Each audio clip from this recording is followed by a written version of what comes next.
Lambi Talk Lambi Talk အပိုင်းခုနှစ်မင်္ဂလာပါကိုလူတို့အခုကျွန်တော်က Lambi Talk အပိုင်းခုနှစ်ကိုတင်ဆက်ပေးမှာပဲဖြစ်ပါတယ်ဘယ်သချင်းတွေလာမလဲဘာအကြောင်းအရာတွေလာမလဲဆိုတာကိုနားဆင်အားပေးကြပါဦးမော့မနက်မိုးလင်းစဉ်အတွေ့တွေကမြအကြောင်းထက်တဲ့စကားတွေပြန်ပြောကြည့်သွားကြလက်ဖေးရေးဆိုင်တကယ်ချင်းတွေ့ရင်လမ်းခေါ်ခဏလေးလေလုံးကြည့်တဲ့စကားတွေပြန်ပြောကြည့်သွားကြလက်ဖေးရေးဆိုင်ရောက်တဲ့ရောက်ရပါဝေကုန်လူပန်းပြီးကြာရင်စိတ်ပြတ်ခဲ့တာဖြစ်သမျှအကြောင်းတွေပါသွားကြလဖေးရေးစားဟောရဆုံးများကြီးအပလာစကားများပြောကရောက်တဲ့ရောက်ရပါ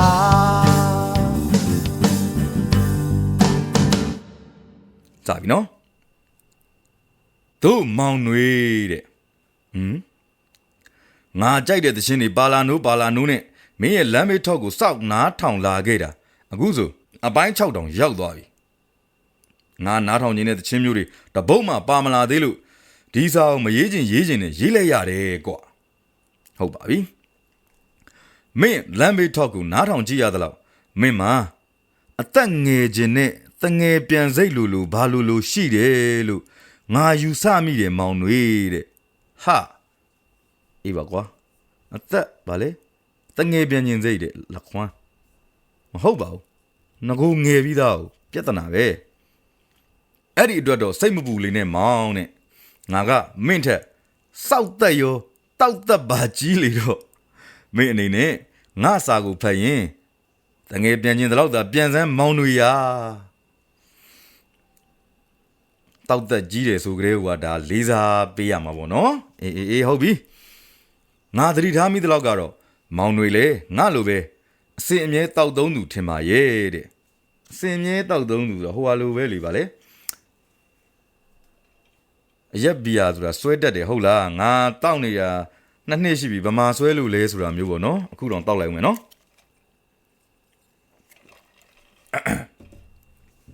ဒါကြောင့်တဲ့ဘာမှမပြောသေးခင်တောက်သုံးသူချင်းသတိပေးစကားလေးအရင်ပြောခြင်းနဲ့ကွာမင်းတို့လူငယ်တွေကအလကားနေရင်ဩဝါဒချွေရမျိုးသိမ့်မကြိုက်ကြလေတော့ငါစကားကိုလေဆရာကြီးလုပ်တယ်လို့တော့မမှတ်ပဲတောက်သုံးသူချင်းအကြံပေးတယ်လို့ပဲမှတ်ယူပေးဖို့မောင်တွေရတဲ့โอเคပါငါအနေနဲ့မောင်တွေကိုအကြံပေးချင်တာကတော့မောင်တွေရဲ့တမောင်တွေနဲ့ရပါတယ်မင်းတို့ဆိုရပါတယ်မောင်တွေလမ်းမေးထောက်စီစဉ်ကိုတင်ဆက်နေတဲ့အခါမျိုးမှာရစ်တစ်မျိုးပြစ်တစ်မျိုးတောက်သုံးထားခဲ့သည်ရှိတော့နင်းကန်မစဲနေမိစေဖို့ပဲကွာတဲ့ဘာလို့လဲဆိုတော့မင်းတို့ငါတို့ရစ်သမားပြစ်သမားများအဖို့မှာနေ့စဉ်မှန်ရစ်မှီဝဲနိုင်ဖို့ကအဓိကမဟုတ်လားကွာဒါမှန်တာပေါ့သို့တော့ရစ်မကြိုက်ကြတဲ့သူတွေအဖို့မတော့ရစ်ဆိုတာဖယားကတော့တားမြစ်ထားတဲ့အရာတစ်ခုဖြစ်နေလေတော့မင်းတို့ငါတို့လို့ရစ်ကိုတစ္ဆာရှိကြသူများအနေနဲ့ငါတို့ကြောင့်ရစ်ကိုအပြစ်မြင်သွားကြတာမျိုးနဲလေးမှမဖြစ်စေချင်ဘူးမောင်တွေတင်မဖယားမင်းပါသားမင်းရစ်မတော့ထားတဲ့အချိန်မိုးအောင်မဲဆဲဖြဲငါအနေနဲ့ဘာမှပြောစရာအကြောင်းမရှိဘူးကွာအေးအဲ့ဆိုလည်းမပြောနဲ့လေဘာလို့ပြောနေတာတော့ဒါပေမဲ့မင်းခန္ဓာကိုယ်ရဲ့ရစ်တစ်စလောက်ပဲဝင်နေပြီဆိုရင်တော့ငါအနေနဲ့မင်းကိုဆဲရီတိုင်းထွာမျိုးတာမဟုတ်ပါဘူးဆဲရီတိုင်းထွာတာမျိုးတွေမလုပ်စေချင်ဘူးမောင်တွေဟုတ်ကဲ့ပါအဖေတန်စေးလွန်ကောင်းမြာ very good ဗါလေသုံးတက်ရင်စေးတဲ့ဒါကတော့ခမားတို့ဘက်ကဟာနေမယ်ကျုပ်ကတော့ဒီလိုတန်စေးလွန်ကောင်းမြာ very good တော်ပြီမတော်မှာနော်အဲ့လိုမျိုးသုံးတက်ရင်စေးဆိုတဲ့ရစ်ကိုမင်းတို့ငါတို့ကြောင့်အများအမြင်မှာရစ်ကုံတိတ်ခါညှိုးနွမ်းသွားမှာကိုငါနည်းနည်းလေးမှမလိုချင်ဘူးကွာဟာနေတဲ့အရက်သမားလားငါနည်းနည်းလေးတော့ပြီမဟုတ်ကျွန်တော်ကမမူးလေးဆဲတယ်နော်မူးလေးဆဲတယ်နော် အဲ့ဒါလေးတော့သိသေးခြင်းတယ်ကျွန်တော်ဆဲလို့ယမကာရစ်မျိုးကဘာလဲခုနကတော့ပြောတာဗာလေယမကာရစ်မျိုးဂုံတိတ်ခါကြာတော့မှမဟုတ်ဘူးမူးလို့မဟုတ်မမူးလဲဆဲတယ်โอเคအဲ့ဒါကြောင့်တဲ့မင်းတောက်ထားတဲ့အချိန်မျိုးဆိုရင်မဆဲမဆူမိအောင်အထူးသတိထားဖို့ငါသတိပေးလို့တဲ့မောင်တွေတဲ့တင်မဖေဟာဆဲခြင်းတော့ဆဲမှာပဲမင်းဗါတဲ့မူးရင်မဆဲနဲ့ဆဲရင်မမူးနဲ့ပေါ့ကွာမဟုတ်ရင်တောက်ရည်မူးဆိုတဲ့ဘွဲတစ်ခုအပေးခံနေရမယ်ကွာတဲ့ဘသူကပေးမှာဘသူမှမပေးဘူးခင်ဗျားပဲရေးနေတာဘသူလဲမသိ sorry နော်ရှင်ကဲအချိန်ပြတ်တယ်အမှန်တော့တဲ့တောက်ရည်ကဘယ်မူးမလဲရစ်ကမှမူးတာလေငါလေကြောရှင်နေတာနဲ့မောင်ရင်လဲအတော်စိတ်ညစ်နေရောမယ်ဟုတ်ပါဗျာငါလေတဲ့လူငယ်တွေနဲ့ဆိုအလကားနေရင်ဆုံးမဩဝါဒချွေခြင်းနေမိတာဟုတ်တယ်ဟုတ်ပါဗျာအဲ့လိုဘိတွေရှိတယ်တဲ့မလားငါတို့ငငယ်တုန်းကဆိုဘလို့ငါတို့တုန်းကဆိုဘလို့လူငယ်တွေကိုစောင့်ဟမ်းဆရာကြီးလို့လားအခုဗာလေ88တုန်းကတချို့လို့ကြိုပြောထားရနော်တချို့ဘိတွေလို့ငါတို့တုန်းကဆိုဘလို့မင်းတို့ကြမှာဘလို့သူတို့ကပဲပြောရတယ်ရှိသေးထားပါကဲကျွန်တော်ဆက်သွားမယ်ဘယ်ရောက်သွားပြန်လဲမသိဘူးကဲတဲ့ညစ်သွားတဲ့စိတ်တွေပျောက်သွားအောင်စိတ်ပြေလက်ပြောက်တချင်းလေးတစ်ပုတ်လောက်ဟဲလိုက်ပါအောင်ကွာတဲ့ငါနားထောင်ခြင်းတဲ့တချင်းလေးတဲ့သူကတော့မိုက်ပါတယ်သူနားထောင်ခြင်းလို့ကျွန်တော်ကိုဟဲခိုင်းတာโอเคငါသိကြိုက်တာဗောသူမနော်စိတ်ညစ်လို့ရက်ကိုတောက်တယ်အရက်တောက်တော့သိစိတ်ညစ်တယ်အကြောင်းရှာတော့ကောင်းမှချာကြလေတခုပဲသိတယ်လောကကြီးမှာလေပိုက်ဆံမရှိရင်မျက်နာအင်မတန်ငယ်ဂုံဆိုတာငွေကိုခေါ်တယ်ငွေကိုသာရေလို့သုံးရင်တပြေလုံးမှာလှုပ်သမျှတင်တယ်ဂုံနဲ့ဗျာဂုံဆိုတာငွေကိုခေါ်တယ်ငွေကိုသာရေလို့သုံးရင်တပြေလုံးမှာလှုပ်သမျှတင်တယ်ရောက်ခမကြီးကမျက်နာချိုးတယ်ကျွန်တော်မယားကစေတနာပိုးတယ်ရောက်ခမကြီးကမျက်နာချိုးတယ်ကိုမယားကစေတနာပိုးတယ်အိုးလောကမှာလေတောက်ကွယ်ရမ်းကွယ်လမ်းလေမလဲလူကိုတွဲလို့အိမ်နဲ့ခေါ်မယ်လူမာသာငွေမရှိရင်လင်ယူမိတာနားတယ်ထင်တယ်သူတို့ကရောက်ခမအိမ်တက်သမတ်မှာမျက်နာငယ်ဒါတွေကိုငါသိပြီကွယ်အချစ်ဆိုတာလောကမှာနားမလဲငွေရအောင်ရှာမယ်ငွေရေလို့သုံးမယ်တောက်မယ်စားမယ်ပျော်မယ်ပါမယ်အချစ်ဆိုတာကစားပြမယ်ယခုဘဝဝဲဘယ်သူမှမနှွေလူဘဝတကယ်ပြတ်သုံးစေတော့တစ်လုံးပဲမိုက်ပြပါတော့မယ်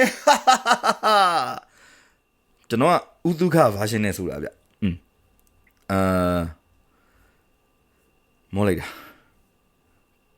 အဲ့တော့သူဆက်ပြောထားတာက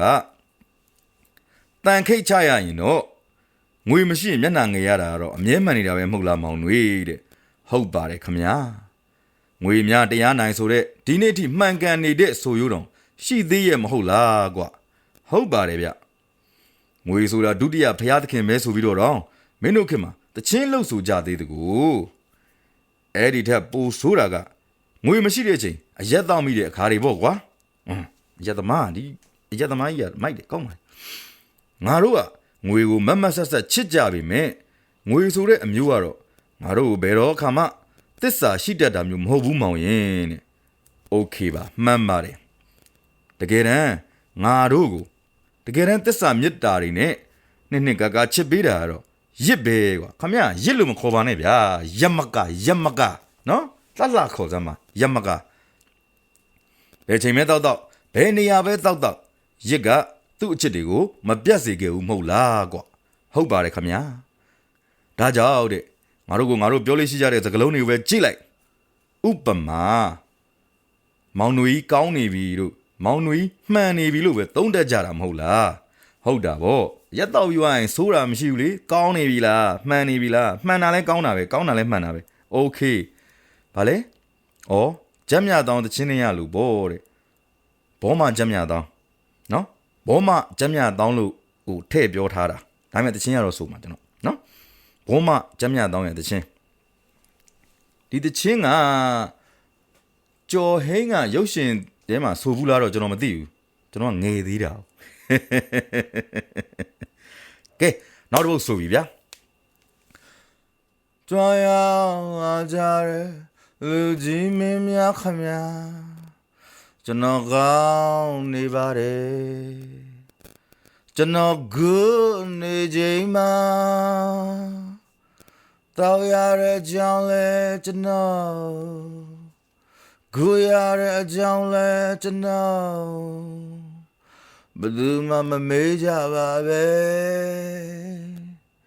ဝိုင်းဝန်းပြဖို့ကြတဲ့အချိန်မှာကြွားရလာကြတဲ့လူပြင်းများရဲ့ရှိမှာရိုသေစွာဒုတိယတစ်ခွက်ကိုတောက်ပါရစေဒုတိယတစ်စုပ်ကိုစုပ်ပါရစေဘီယာစုပ်တာကိုပြောတာနော်မောင်ရင်ရောတဲ့အဲ့ဒီဂျက်ကြီးသချင်းနဲ့ရလို့ဂွတ်နေပြီလားကွာတဲ့မဂွတ်သေးပါဘူးဗျာအခုမှကျွန်တော်2ငုံ3ငုံပဲရှိသေးတာငါတော့အဲ့သချင်းနားထောင်နိုင်ဂျက်ကြီးနဲ့အတူဂွတ်သွားတာပဲကွာတဲ့ကောင်းပါတယ်ဗျာဒါပေမဲ့သူ့သချင်းကနားထောင်ရင်ကောင်းရင်ဂွတ်ရင်နဲ့အိပ်ပျော်သွားတတ်တဲ့သချင်းဆိုတော့ဟုတ်တာပေါ့နည်းနည်းလေးသူကအဲ့လိုအမျောလေးဆိုတော့အိတ်ခါနီးမှနားထောင်တာပိုအဆင်ပြေမယ်တဲ့စားတော့ချင်းအရှိန်တင်နေတော့ခက်မြူးမြူးလေးနားထောင်ရမယ်သချင်းရတော့1983ခုနှစ်ကစိန်ဝင်းထွန်းရဲ့သချင်းပဲတဲ့ဟာโอเคအဲ့ဒီခက်ကသချင်းသိရလေသိရအရက်ကိုကြိုက်လို့တောက်တဲ့သူစိတ်ပျော်တတ်လို့တောက်တဲ့သူစိတ်ညစ်တဲ့မူသမားဒန်ညနေဆောင်တော့ပြောင်းလဲပြီးစိတ်ဆန္ဒကတောင်းသည်တောက်ပြလိုက်မဲ့ရများဒန်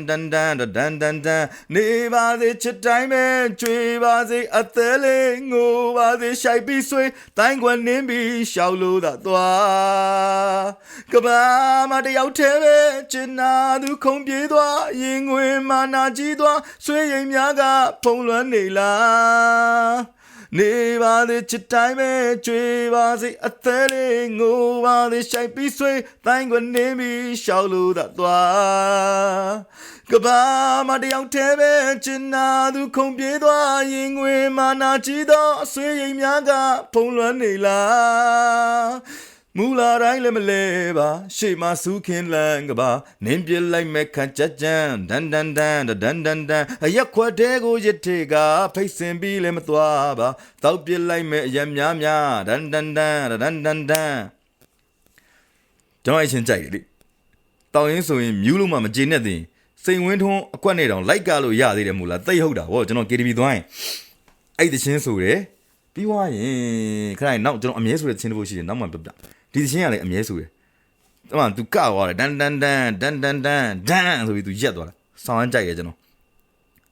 နောက်ပြီးတော့ဒီသချင်းကိုအမှအဲ့ချင်းဘယ်လိုဖြတ်ဆိုတာဗာလဲရှင်ကိုကြိုက်လို့ကျမကယူ6လာတဲ့နဲ့ဘိုက်ကပူမွေးပြစ်လိုက်မဲ့ခလေးများဒန်နဲ့အဲ့ဒီပဲရတယ်ကျွန်တော်ကဲတဲ့ဒါနဲ့တဲ့စကားမဆက်တဲ့မောင်တို့ကြီးရှက်ကီကိုဘလို့ကြောက်စပြီးထုပစ်တာလဲကွာဟာမေကွန်းကြီးကကြောက်စရာကြီးဒီပဲကြီးတဲ့ဆက်စုလာမေးနေတယ်လို့တော့မထင်လိုက်နဲ့အောင်နဲ့အဲ့လိုလာမေးမှတော့ထင်ရမှာပေါ့ဒီတိုင်းပဲကြုံလို့မေးလိုက်တာမောင်ရင်တဲ့ဟုတ်ပါပြီကဗျာဆရာတစ္ဆာနီရေးဘူးတာလေးတစ်ခုရှိတယ်ကွာတဲ့ဘာပါလိမ့် तू ကမတော်တဆအသေးကွဲရာကနေကဗျာဆရာဖြစ်လာတာတဲ့တဲ့ကျုပ်လည်းသူ့လိုပဲကွာတဲ့မတော်တဆအသေးကွဲပြီးဖြစ်လာတာပဲတဲ့အရက်ကိုလွှဲမချနဲ့နော်ဒါပေမဲ့ကဗျာဆရာတော့မဟုတ်ဘူးတဲ့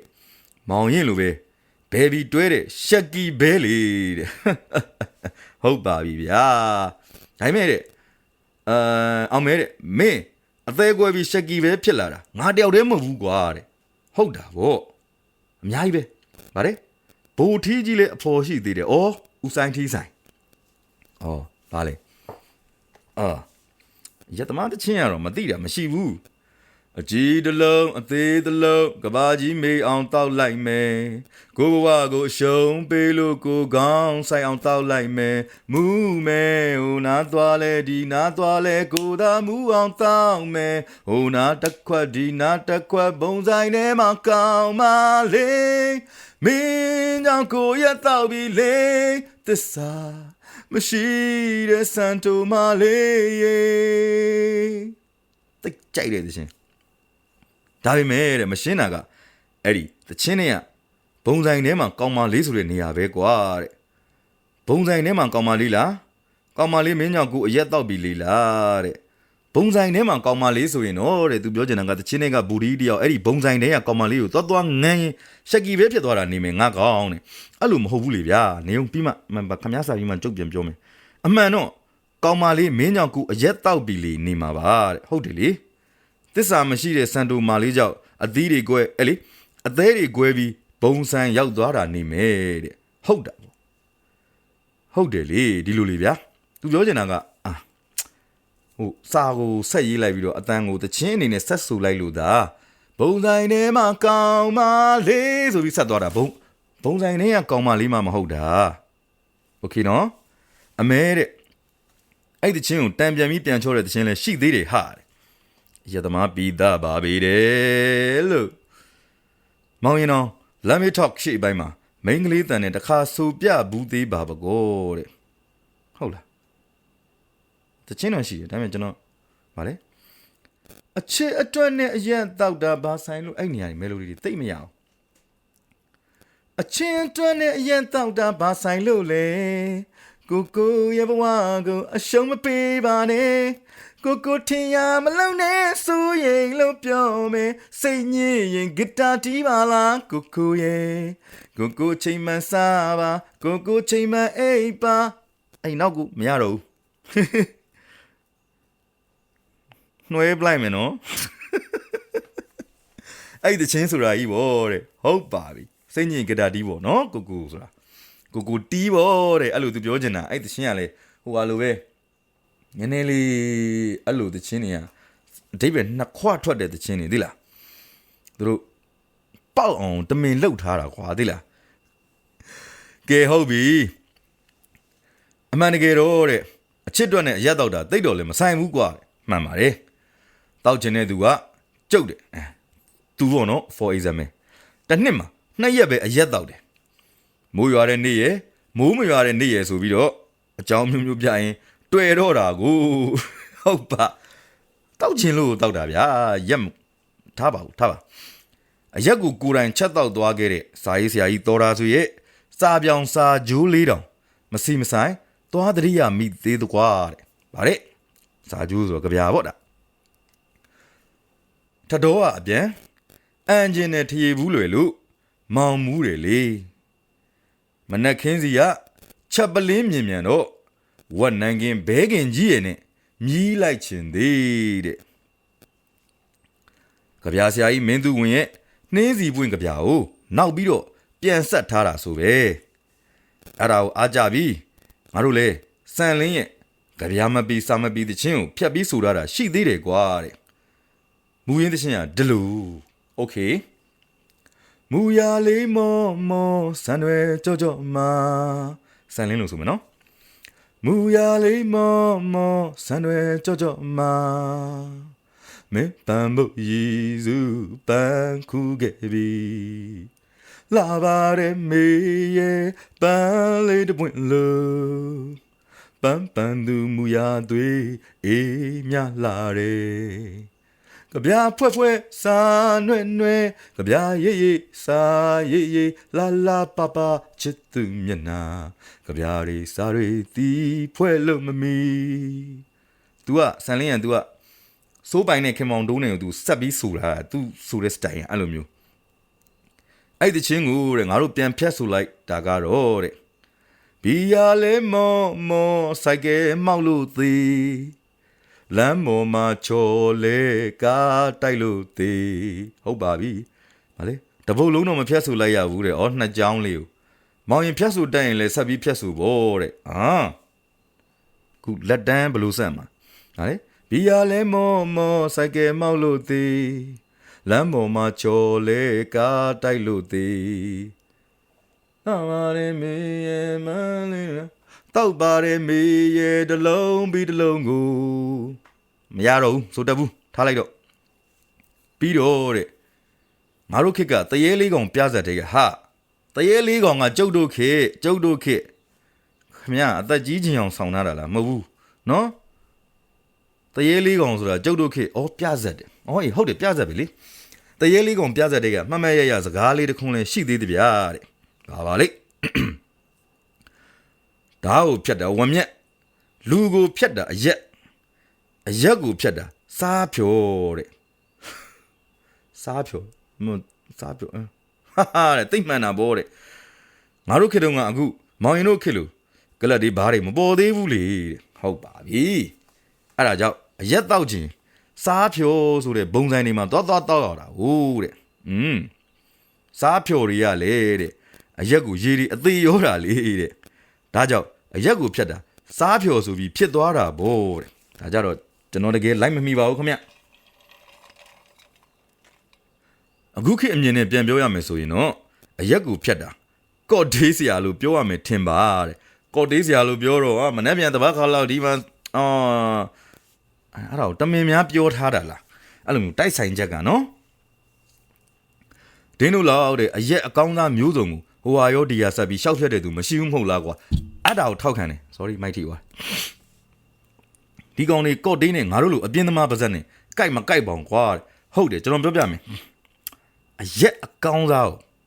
ဝီစကီပေါ့နော်ဆိုကြပါလို့ဘာနဲ့တောက်အောင်မလဲဆိုတော့ရေခဲလေးနဲ့ပဲထည့်ပြီးတော့တောသားတွေကကိုလာရောတယ်သိလား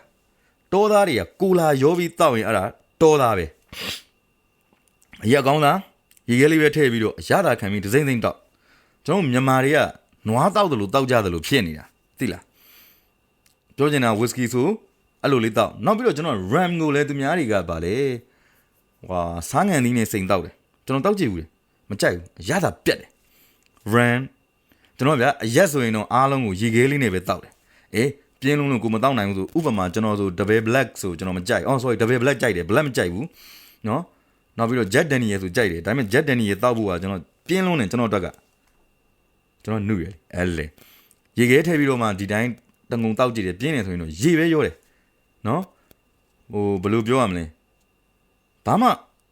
အရက်ကိုအရသာပြတ်သွားစေမယ့်ဟာမျိုးတွေမလုပ်ကြပါနဲ့ကော်တေးကြိုက်လို့တောက်တာတောက်punch time punch တောက်ပေါ့နော်အဲ့လိုမျိုးအရက်တောက်မယ်လို့ခေါင်းစဉ်တက်လိုက်အရက်ကြီးပဲတောက်ကြပါနော်ပြောချင်တာအဲ့ဒါ on the road တောက်နော်ဒါပေမဲ့တခုရှိရနော်တောက်ပြီးရင်စားပေးပါဒါမှကျမ်းမာရေးကောင်းပါကျွန်တော်တောက်ပြီးရင်စားတယ်ဒါပဲရှေ့ဆွဲတာနောက်ဖြတ်တာတခုရှိသေးတယ်တဲ့အဲ့ဒါအမြီးသမားတဲ့ဟုတ်တယ်အရက်ဝိုင်းကိုဖြတ်တာအမြီးသမားမှန်လိုက်လေဗျာအရက်မတော့ပဲအရက်ဝိုင်းလိုက်ထိုင်ပြီးအမြီးကြီးလိမ့်စားနေတဲ့ပုံကူတွေဘောမောင်တွေတဲ့ဟုတ်ပါအဲ့လိုကောင်တွေကိုနှအုံနေရင်စုံနေအောင်ကျင်းပေးရမှာမင်းတို့ငါတို့လူရှက်ကီချစ်သူတွေကအမေအသုံးနှုံးကလာနုရင်ဘချင်းတူမဝိုင်းမှာစကားပြောလို့ကောင်းတာမဟုတ်လားကွာတဲ့ဟုတ်တာပေါ့ဗျာ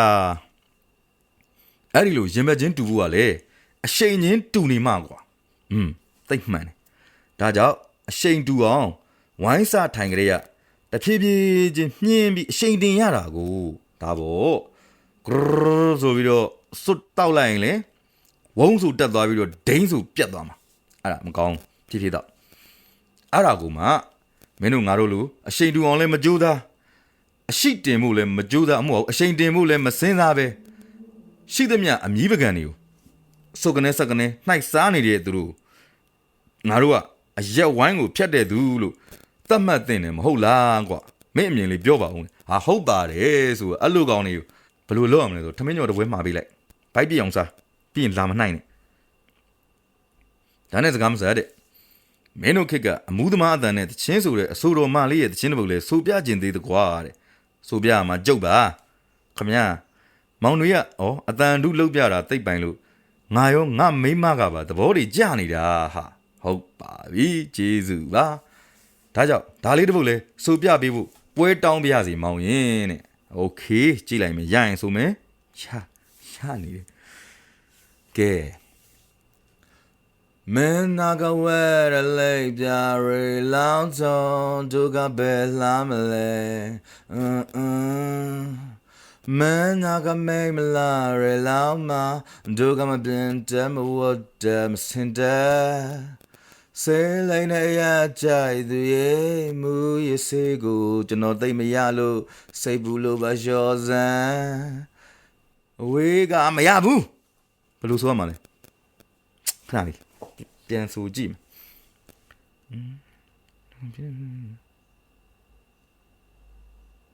မင်းနာကဝဲရလေးပြရီလောင်းတော့ဒုကပဲလာမလဲမင်းနာကမိမလာရီလောင်းမဒုကမပြင်းတယ်မဝတ်တယ်မစင်တယ်စေးလိုက်နေရကြိုက်သူရဲ့မူရစေးကိုစိတ်ဘူးလို့ပါလျှော်စမ်းအဝေးကပဲမင်းကိုငါလေခိုးကြည့်မရတော့မစိုးတတ်တော့ဘူးအဲ့တချင်းဆိုရင်အိတ်ချင်နေတဲ့လောက်တန်နေပဲတန်နေကျွန်တော်မစိုးတတ်ဘူးပဲတန်နေရှိတယ်သိတယ်မလားအဲ့လိုမျိုးလောက်တန်နေလေရှင်းပညာရှိတွေပြောခဲ့တဲ့စကားလေးတစ်ခုရှိသကွာတဲ့မိန်းမတွေဆိုတာပုံမှန်အနေထားမှာတော့မှခန္ဓာကိုယ်ထဲမှာအရက်3-4ပတ်စာလောက်ရှိနေတာတဲ့ဒါကြောင့်ပဲနေမှာဟာတဲ့မိန်းမတွေတောက်ကြရင်နှစ်ပင်လိန်ဖြစ်သွားပြီးပုံမှန်ထက်ပိုရစ်တက်ကြတာနေမကွာတဲ့ဒါကြောင့်တောက်တက်တဲ့ပါတီ girls လေးတွေနဲ့တွေ့ရင်သတိသာကြီးကြီးထားငါကောင်ကြီးတဲ့ငါကောင်ကြီးကပြူတိုင်းကြိုက်တဲ့ငါပြောကန်ကြီးမို့လို့ခင်လို့သတိပေးလိုက်တာပါတော့တယ်ဟာခမရသတိပေးတာအရေးမကြီးဘူးမိန်းမတွေကိုအလကားရင်လကား तू ကခန္ဓာကိုယ်ထဲမှာအရက်2ပတ်3ပတ်အမြဲရှိနေဟုတ်လားအဲ့ဒီလိုမိန်းမအမှုသမားတချင်းတွေထဲမှာငါအကြိုက်ဆုံးတချင်းတို့လည်းရှိသေးသကွာတဲ့စီယာရဲ့တချင်းတဲ့ကျွန်တော်သိမရဘူးသိမရဘူးဆိုရသလောက်ဆိုမှာပေါ့နော်ဗါလေ1 2 3 1 2 3 drink 1 2 3 1 2 3 drink 1 2 3 1 2 3 drink ပြီးမဆိုတတ်တော့ throwback to islands gone ဗါလေ I'm gonna swim from the chandelier oh I say from the chandelier I'm gonna live like tomorrow မဆိုတတ်ဘူးမဆိုတတ်တော့ဘူးဆိုတတ်ရင်တော့ဆိုပြတယ်နော်ဘာလဲမသိတကယ်တော့တဲ့မင်းတို့ငါတို့လိုအတော့သမားတွေကဘဝမှာဘေးကျက်နန်းကျက်အဖြစ်အဆုံးလူသားတွေပဲကွာတဲ့ဘာလို့ပါလိတဲ့ပြောရရင်တော့အရက်ကိုလည်းချစ်တယ်အိမ်ကမိန်းမကိုလည်းကြောက်တယ်ပေါ့ကွာတဲ့ခမရကြောက်တာမင်းတို့ခင်မှာတော့အဲ့ဒါနဲ့ပတ်သက်တဲ့ချင်းကောင်းတစ်ပုဒ်ရှိသေးတဲ့လောက်ပါအောင်ဗါလေငါကြိုက်လွန်းလို့အလွတ်တောင်ပြန်ကျက်ထားရတာကလားတဲ့ဒီတချင်းကကျွန်တော်ပြောပြမယ်ဟိုကောင်နေမင်းမျက်နှာပြောင်တိုက်ပြီးတော့မြန်မာတချင်းချင်းကိုနော်ပြန်ကော်ပီထားတဲ့တချင်းအခုဒီကောင်ဗါလေဒီကောင်နာမည်ကြီးနေတဲ့တချင်းအဲ့တချင်းငါဒီတန်စင်နဲ့တူတူပဲဒီကောင်ဒီ2009မှာလားမသိထွက်တာဒီတချင်းနော်ရှာကြည့်လိုက်ဗျာ YouTube မှာ PAL ပါအဖွင့်နာမည်က PAL နော်တချင်းနာမည်ကနရီပြက်သူရက်သမားတချင်းလို့လေသူခွင်းဆက်ခွင်းမိတယ်ပါတယ်နော်အဲ့ဒါဟိုကောင်မျက်နှာပြောင်တိုက်ငါလုံးမသားအဲ့ဒီကောင်နေမင်းအိမ်ဆိုတဲ့ကောင်စောက်ဘောမရေအားတက်တေးနဲ့မရေဘန်းမှာတချင်းနေဆိုပြီးတော့မှ pop line ရောက်ပြီးတော့စောက်ဘော line ရောက်သွားတဲ့ကောင်သိလားနော်သူကကြတော့တချင်းကသူကကြတော့အဲ့ဒီဟိုခွေးသားကနည်းနည်းဟိုတန်ဘူးနှေးသွားတယ်ဒီကောင်ကကြတော့သူက pop bang ဆိုတော့ဗျာကျွန်တော်တကယ်ချင်းပါပဲဒီကောင်ဒီတစ်ခါနောက်ဆုံးလို့ပြောတာပါနောက်တစ်ခါဆိုခွေးမလွတ်နဲ့ကွာငါလမ်းဘေးအိပ်ရမလားလေကားရင်မအိပ်ရမလားအပြင်မှာချမ်းလုံးကွာအသေးလေးရငယ်တငယ်ချင်းကတိုက်တာပါလာစာငွေထုံးရမို့လို့ပါ ကျွန်တော်မျိုးရဲ့လာကလေးတပြားမှကိုမကုန်ခဲ့ပါအကုန်ပြန်အပ်ပါမယ်မိမယာဒီမယ်လိုဒီမှာပို့စင်တာကြည့်လိုက်နေတယောက်ထဲအိမ်ရမှာမကြောက်ဘူးလားဒီလိုကြီးတော့ချစ်ရင်မချီစားနဲ့ကွာဘီယာလေးဖြတ်ပါမယ်ဆဲလေးလေးတော့မတော့ဘူးကွယ်မင်းကိုပို့တိုးလို့ချစ်နေမယ်တကားကိုဖွင့်လိုက်တော့ကွယ်အဲ့ဒီတချင်းအလိုက်နော်ကျွန်တော်ဟိုနွားတချင်းတော့ကျွန်တော်ခေါင်းနဲ့သိမ့်မရှိဘူးအဲ့ဒီ chorus နေရာတနေရာတဲ့ဗျာဘယ်နားရောက်သွားလဲ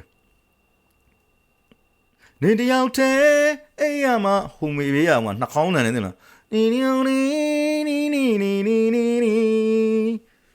ဂျာကူလီလေဖြတ်တဲ့အတန်နဲ့ဆိုနာကဲတဲ့အဲ့မှာ तू ကကြတော့ဘလို့ဩပြီးသွားပြီဟာတကားကိုဖွင့်လိုက်တယ်ဟာစောက်ကျိုးနေတဲ့ငါမိမငါ့ကိုမျက်စောင်းကြီးထိုးပြီးတော့အခန်းတကားပိတ်မလို့လုံနေပြီဟာတကားပိတ်အပြင်မှာအိတ်ဘောလို့ခင်ဗျာကဲတဲ့ဒါပဲတဲ့ငါမိမကတဲ့တယောက်တည်းအိတ်ရမှာကြောက်တတ်တဲ့အထဲမပါဘူးဟာငါကောင်ကြီးဩပြောချင်တာသူ့ကိုတကယ်ထားခဲ့ပြီးတော့တကားပိတ်ပြီးတယောက်တည်းအိတ်မှာနေယောနေပါအောင်သူ့စာကိုအရင်ပြီးအောင်ဖတ်လိုက်ပါမယ်ငါပြောခဲ့ပါပကောတဲ့ငါတို့ကဘေးချက်နံချက်လူသားတွေပါဆိုတဲ့မင်းရဲ့ဦးရှက်ကြီးတဲ့မဲစကွက်လာပြောင်းနေတယ်ရှက်ကီရှက်ကီပဲရှက်ကအဲ့လိုကတ်တက်နဲ့ရှက်ရတာမဟုတ်ဘူးရှက်ကီကရကောက်ဟာထိုပတ်သက်နဲ့ရှက်တာဒါပေမဲ့ဒီစာဖတ်ပြီးသွားတဲ့အချိန်မှာကျွန်တော်တွေ့လိုက်တာတခုရှိတယ်အရက်သမားတချင်းတွေကြီးပဲသူဆိုနေပြီမဲ့သူကြံခဲ့တဲ့တပုတ်ရှိတယ်ကျွန်တော်အရန်ကြိုက်တဲ့တချင်းရသလောက်ဆိုမယ်နော်ဘာလို့လဲစာသားတွေကမေ့နေပြီနေညူပြီးအပေါင်းအသင်းများကမျက်စပ်ပြလို့ချက်ပြထားတက်ကြွတဲ့ခြေလမ်းများကအရက်ဆိုင်ပါတလုံးမီတလုံးနဲ့များသွားလဲစိတ်မပူပါအမြင့်တက်တဲ့အကျွေးစင်းနဲ့ခဏမထားလာပါကွာချစ်တဲ့ကြောင်များညစ်တဲ့ကြောင်များဖွင့်ငါချစကားများလို့မသွားလဲအပြစ်မယူပါမူမူနဲ့ပြောတဲ့စကားချစ်စရာပါအယုတ်သားဆုံးအပွင့်လင်းဆုံးစကားဝိုင်းပါလာလာလာလာလာလာလာလာလာလာလာလာလာလာလာလာယီဟာလာလာလာလာလာလာလာလာလာလာလာလာလာပြန်ချိန်ဆိုတယောက်ရတယောက်လက်ဆွဲလို့တို့ထင်ကားထားလဲကြလို့မဖြစ်တို့ရဲ့သမားများသိခါကြအာမရှောနေတဲ့လမ်းချင်းလမ်းရင်ရှောက်လာပါတနေ့နေ့တော့အိမ်ကိုရောက်မှာပါလာပြန်ပြီးပြောကြတဲ့မိန်ကလေးများသိခံပါဂစ်တာကိုစီဒိုဝတရားတော့အပြတ်မခံပါဘလုံးပထွေးနဲ့ချင်းကလေးများချစ်စရာပါမိန်ကလေးများညာလုံးပေါင်းမအိမ်နိုင်ရှာလာလာလာလာလာလာလာလာလာလာလာလာလာလာလာလာယီဟာလာလာလာလာလာလာလာလာလာလာလာလာလာလာလာလာလာလာပြန်ချိန်ဆိုတယောက်ရတယောက်လက်ဆွဲလို့တို့ထင်ကားထားလဲကြလို့မဖြစ်တို့ရဲ့သမားများသိခါကြအာမရှောနေတဲ့လမ်းချင်းလမ်းရင်ရှောက်လာပါတနေ့နေ့တော့အိမ်ကိုရောက်မှာပါတချင်လေးမှာပါသေးတယ်ဘယ်ခွေးမှလူမထင်ဘူးရောက်မင်းငါလူကဲဟုတ်ပါပြီဦးရှက်ကြီးရဲ့စာကိုကျွန်တော်လမ်းမေးထောက်အပိုင်း9အနေနဲ့ဖတ်ပြခဲ့တာပဲဖြစ်ပါတယ်နားဆင်ကြကြတဲ့သူများအားလုံးပဲစိတ်ရှိအကြံကိုမှတွေ့လို့အိတ်စိတန်လိုရာပြည့်ကြပါစေကျေးဇူးတင်ပါတယ်ကျွန်တော်ຫນွေလင်းဟန်ပါရှောက်တဲ့ရှောက်ရပါဝေကုန်လူပန်းမီတိုင်းရင်စိတ်ညစ်ခဲ့တာအဖြစ်သမျှအကြောင်းတွေပါသွားကြရပုံစားအပေါ်ရဆုံးများကြီးရိုက်တိုင်းရင်ထိုးဖြစ်ကမူသမျှဖတ်မတင်ပါ